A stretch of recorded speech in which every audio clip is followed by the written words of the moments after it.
कोणाला असा माझ्या पद्धतीने एकदम गावठी मसाला बनवायचा आहे, घाटी मसाला म्हणा किंवा काळा मसाला म्हणा किंवा कोल्हापुरी तिखट म्हणा, कोणचाही म्हणा, पण एकदम चविष्ट असा आपला हा मसाला तयार होईल। नक्कीच ह्या रेसिपी पाहून तुम्ही मसाला बनवा, एकदम छानपैकी आपला मसाला तयार होतो। तुम्हाला विकत आणायचा मसाला गरज पडणार नाही। अशा घरगुती पद्धतीने तुम्ही मसाला बनवाल तर एकदम छानपैकी 1 काय 2 वर्षही तुमचा मसाला एकदम छानपैकी टिकेल। तेलाचा थोडाच वापर करून तुम्ही पाहू शकताल की मसाला किती छानपैकी झाला आहे। ह्याच पद्धतीने व हेच सामग्री काढून मी पूर्ण डिटेलमध्ये हा व्हिडिओ तुम्हाला सांगणार आहे की कशा पद्धतीने सामग्री काढली आहे, किती प्रमाण घेतले आहे। हा व्हिडिओ तुम्ही शेवटपर्यंत पहा, म्हणजे तुम्हाला सर्व समजून जाईल की मसाल्यामध्ये आपण काय सामग्री वापरली आहे। एकदम काळं तिखट आपल्याला बनवायचं असेल तर ह्या पद्धतीने तुम्ही नक्कीच ट्राय करून पहा। फुटताना सुद्धा तेल घातले नाही। ह्या सामग्रीमध्ये मी छानपैकी मसाला बनवला आहे। तीच तुम्ही टेक्निक वापरून तुम्ही मसाला बनवा, एकदम छानपैकी तुमचा मसालाही तयार होईल। विकत आणण्याची काहीच गरज नाही, ह्या पद्धतीने तुम्ही मसाला बनवा।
हॅलो एव्हरीवन, कसे आहात सगळे? मी माझ्या यूट्यूब चॅनलमध्ये तुमच्या सर्वांचे स्वागत आहे। मीही मजेत आहे, तुम्हीही मजेत असताल अशीच अपेक्षा करते। चला तर आज मी गावठी मसाला कशा पद्धतीने सामग्री काढायची, तो कुठून कसा आणायचा, डंक्यावरती किती छानपैकी कुठला गेला आहे, हा पूर्ण डिटेलमध्ये व्हिडिओ मी तुमच्याकडे शेअर करणार आहे। तुम्ही हा व्हिडिओ शेवटपर्यंत पहा, म्हणजे तुम्हालाही समजेल की गावाकडच्या पद्धतीने काळा मसाला बनवायचा असेल तर काय सामग्री काढायची। त्यासाठी ही सर्व सामग्री मी काढली आहे। इथे 1 किलो लवंगी मिरचीचे प्रमाण घेतले आहे व अर्धा किलो बेडगी मिरची, त्याच्यामुळे मसाल्याला एकदम छानपैकी तरी येते व लाल बुंद आपला असा मसाला तयार होतो। अर्धा किलो हावरीचे प्रमाण घेतले आहे, तुमच्या प्रमाणानुसार तुम्ही कमी जास्त करू शकता। इथे छटाक हळकुंड घेतले आहे, तेवढ्यासाठी छटाक हळकुंडे पुरेसे आहेत। खोबरेही अर्धा किलोला थोडेसे कमी घेतले आहे, कारण की आपले मिरचीचे प्रमाण कमी असल्यामुळे खोबरे व धण्याचे प्रमाण अर्धा किलोपेक्षा कमी घातले आहे। माझ्या घरगुती काळा मसाल्याचा व्हिडिओ मी ह्याच्या अगोदर शेअर केले आहेत बरेचदा, पण त्याच्यामध्ये खोबऱ्याचे प्रमाण जास्त वापरले आहे, कारण की मिरच्याची क्वांटिटी आपली जास्त असली की खोबऱ्याचे प्रमाणही जास्त ठेवावे लागते व धण्याचेही ठेवावे लागते। त्यासाठी ह्याच पद्धतीने तुम्ही काळा मसाला बनवा, एकदम छानपैकी काळा मसाला तयार होईल। इथे मी साधी जिरी घेतली आहे, शहाजिरीचा वापर न करता साध्या जिरीचा वापर केला, कारण की मिस्टरांनी हे सर्व खडे मसाले केरळला फिरायला गेलते, म्हणजे टेकडी या ठिकाणी हे सर्व मसाल्यांचे उत्पन्न तयार होते, त्याच्यामुळे तिथने सर्व हे खडे मसाले आणले होते, त्याच्यामुळे सर्व खडे मसाला एकदम छानपैकी सुवास सुटला होता। इथे अर्धा किलोपेक्षाही 400 ग्रॅम धने घ्या। इथे दालचिनी, मोठी विलायची, छोटी विलायची, चक्री फूल, लवंग, मिरी, 1 जायफळ, ह्या सर्वाचा वापर केला आहे। तुम्ही अशा पद्धतीने काळा मसाला बनवू शकता। इथे कस्तुरी मेथी घातल्यामुळे खूप छानपैकी काळा मसाला तयार होतो। दगडी फूल घातले व तमालपत्र, ह्या सर्वांचा समावेश आपल्या काळ्या मसाल्यामध्ये असला की काळा मसाल्याला आपण भाजी करताना दुसरे मसाल्यांचा वापर करण्याची काहीच गरज पडत नाही। अगदी सोप्या पद्धतीने हे टेक्निकने तुम्ही मसाला बनवा, एकदम छानपैकी तुमचाही मसाला तयार होईल। पहा मी किती छानपैकी सर्व सामग्री काढली आहे, सर्व स्वच्छ करून अगोदर घेतले। उन्हाळ्याचे दिवस होते, पण व्हिडिओ मी आत्ता शेअर करीत आहे। तुम्ही माझ्या व्हिडिओला नक्कीच लाईक करा, शेअर करा, सबस्क्राईब नसेल केली तर सबस्क्राईबही करा। हे सर्व सामग्री उन्हाळ्यातच आणून ठेवली होती, पण मला व्हिडिओ ही उन्हाळ्यातच बनवला आहे, म्हणजे मेमध्ये. पण आता मी पूर्ण डिटेलमध्ये तुमच्याकडे शेअर करणार आहे. मसाल्यांची व्हिडिओ मी बरेचसे शेअर केले आहेत, पण हा पूर्ण डिटेलमध्ये व्हिडिओ मी तुमच्याकडे शेअर करीत आहे. ह्याप्रमाणे तुम्ही मिरचीचा वापर करून एकदम छानपैकी मिरची व सामग्री काढू शकता. चला तर पाहूया पुढे काय करायचे. त्यासाठी हे सर्व सामग्री काढल्यानंतर तेल गरम करायला ठेवायचे व त्यात हळकुंड टाकायचे. तुम्ही अख्खाले हळकुंड टाकले तरीही तळले जातात व फोडून टाकले तरीही तळतात.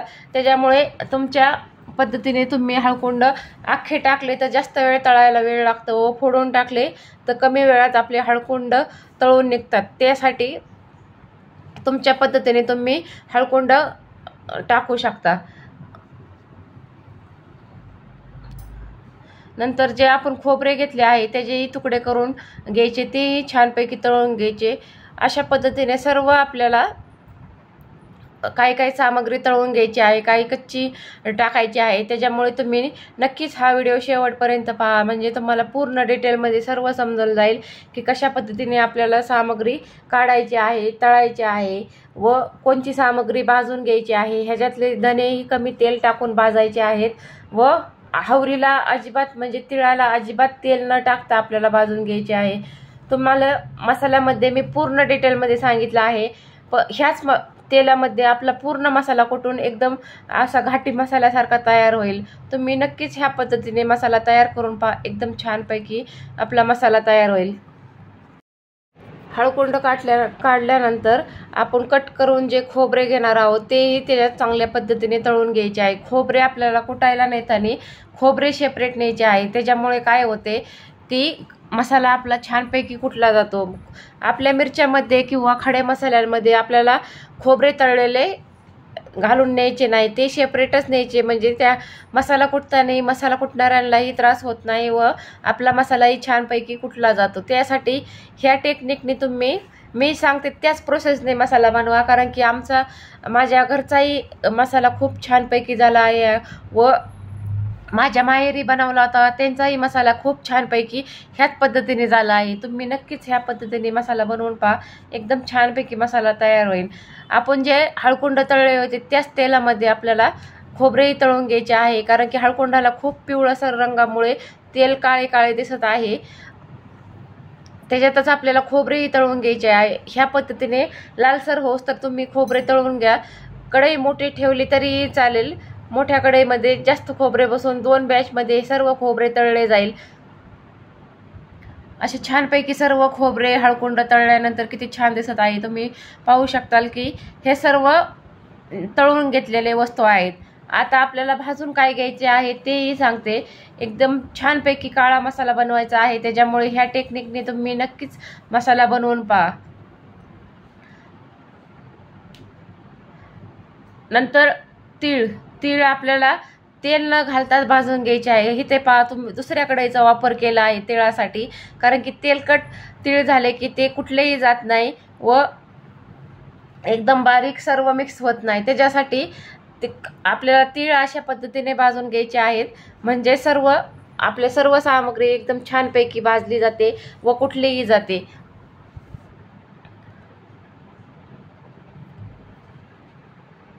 तीळ असे चटचटायला लागले की तीळ काढून घ्यायचे. मग नंतर त्याच कढईमध्ये आपल्याला धने घालायचे. धने आपल्याला थोडेसे तेल घालून भाजून घ्यायचे आहेत.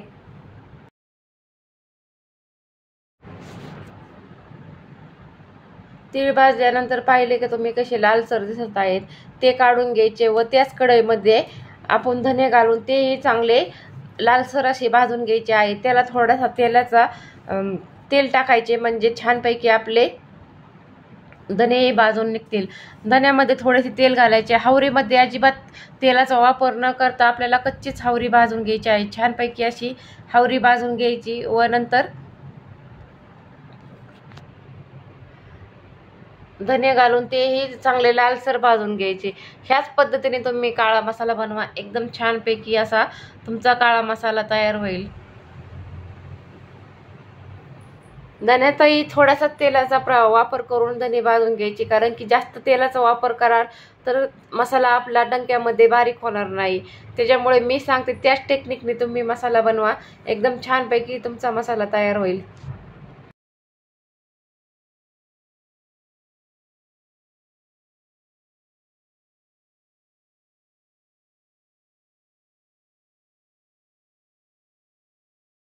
नंतर त्याच कढईमध्ये 2 बॅचमध्ये आपली बिडगी मिरची भाजण्यासाठी घातली, त्यातही थोडासा तेलाचा वापर करून बिडगी मिरची भाजून घ्यायची. जास्त तेल घालवाल तर मिरची बारीक होणार नाही डंक्यामध्ये. म्हणून मी वारंवार तुम्हाला सांगत आहे की कमी तेल घालून मिरच्या व सर्व सामग्री भाजून घ्या. फक्त तळायचे काय, खोबरे जास्त तळायचे व धने पूर्ण तेलामध्ये तळावं लागते, नाहीतर बाकीची सामग्री आपल्याला कमी तेलाचा वापर करूनच भाजायची आहे. म्हणून तर आपला 1 काय 2 वर्ष आपला काळा मसाला टिकतो, अजिबात जाळी होत नाही, आळ्यापही लागत नाही व वासही असा येत नाही. नाहीतर जास्त तेलाचा वापर करताल तर वासही असा वेगळाच येतो, चिकटपणा मसाल्याला वेगळाच लागतो नंतर. त्यासाठी मी सांगते त्या टेक्निकने तुम्ही मसाला बनवा, कारण की आपल्याला हावरीमध्येही तेल निघणार आहे कुटतानी व खोबऱ्यामध्येही निघणार आहे व भाजलेले तेल तेवढेसे पुरे आहे मसाल्याला. जास्त तेलाचा वापर करता तर मसाला मरतो. हो, मसाला मरतो. म्हणजे ह्या जुन्या पद्धतीने मी तुम्हाला का सांगत आहे, कारण की माझ्या आईच्या व सासूबाईंच्या तोंडी असंच येते की जास्त तेलाचा व धण्याचा वापर केला की मसाला त्याचा वासही जातो व चवही देत नाही. म्हणून ह्या पद्धतीने ह्या टेक्निकने तुम्ही मसाला बनवा, एकदम छानपैकी तुमचा मसाला तयार होईल. मिरच्याही चांगल्या लालसर भाजून घ्यायच्या. थोड्यासा तेलाचा वापर करून मिरच्या भाजून घेतल्या. तुम्हाला जास्त तेल घालताल तर मिरच्या डंक्यामध्ये कुठल्या जात नाही. लेडीजला काय वाटते की जास्त तेल घातले की मिरच्या चांगल्या भाजले गेले की आपला काळा मसाला खूप छानपैकी तयार होईल, पण तसं काही नाही. तो आपल्या सर्वांचा गैरसमज आहे. नंतर मोठे पातेले ॲड करून लवंगी मिरची आहे ती भाजायला टाकली, कारण की लवंगी मिरचीचा खूप ठसका उधळतो. त्यासाठी लवंगी मिरची सेपरेट भाजली व छानपैकी आपला हा सर्व मसाला भाजून तयार झाल्यानंतर थंड झाल्यानंतरच आपल्याला तो कॅरी बॅगमध्ये म्हणा किंवा डब्यात म्हणा आपल्याला कुटायला घेऊन जायचा आहे. अशा पद्धतीने त्या ताईंनी आमचा मसाला डंक्यावरती कुटायला नेल्यानंतर मिरच्या अगोदर त्या डंक्यामध्ये टाकल्या व सर्व खडे मसाले त्याच्यामध्ये घातले. त्याच्यामुळे काय होते, सर्व मिरच्या आपल्या व खडा मसाले सर्व एकजीव होऊन छानपैकी कुटला जातो. हा व्हिडिओ मी तुम्हाला पूर्ण डिटेलमध्ये प्रोसेसमध्ये सांगितला आहे, त्याच्यामुळे तुम्ही हा नक्कीच पहा. त्या ताईंनी मिरच्याही टाकल्या व नंतर धने टाकले, पण खोबरे व तीळ त्याच्यात घातले नाही, कारण की ते त्या मिक्सरला थोडेसे फिरून नंतर डंक्यात टाकणार होते. म्हणजे आपला सर्व मसाला एकजीव होईल व सर्व तेलकट होईल, म्हणजे वरची तेल टाकण्याची गरज पडणार नाही. म्हणून एकदम छानपैकी असा मसाला आपला तयार होईल. तुम्ही हा व्हिडिओ शेवटपर्यंत पहा, म्हणजे तुम्हाला समजेल की कशा पद्धतीने मसाला त्यांनी कुठला परत चाळून घेतला, परत तो मसाला परत डंक्यामध्ये टाकून परत तो कुटायला टाकला. ह्या पूर्ण प्रोसेसमध्ये मी तुम्हाला हा व्हिडिओ दाखवला आहे. प्लीज माझ्या व्हिडिओला सपोर्ट करा. माझे व्हिडिओ आवडत असतील तर नक्कीच लाईक करा, शेअर करा, सबस्क्राईब नसेल केले तर सबस्क्राईबही करा.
अशा पद्धतीने 2दा-3दा त्यांनी मसाला चाळून घेतला. फुटल्यानंतर डंक्यामध्ये मसाला एकदम छानपैकी तयार होतो.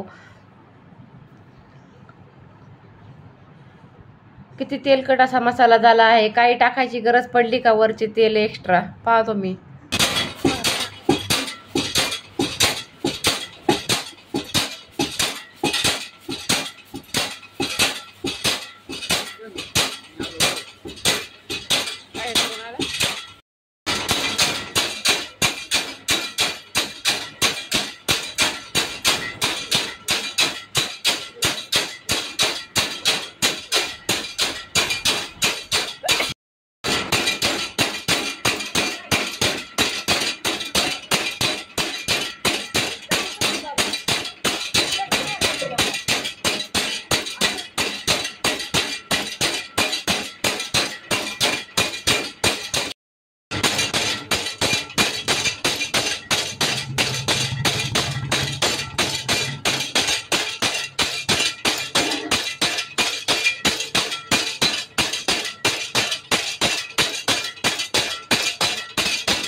पाहिलं का तुम्ही किती छानपैकी आपला गावाकडचा काळा पद्धती मसाला झाला आहे. एकदम घाटी मसाला, एकदम मोठं बांधता तर एकदम मोठंही तयार होईल. कमी तेलाचा वापर करून एकदम छानपैकी मसाला बनवला आहे. कसा वाटला व्हिडिओ माझा? मी हा पूर्ण व्हिडिओ डिटेलमध्ये टाकला आहे. माझा व्हिडिओ आवडला असेल तर नक्कीच लाईक करा, शेअर करा, सबस्क्राईब नसेल केले तर सबस्क्राईब करा. Thank you for watching my video. Bye.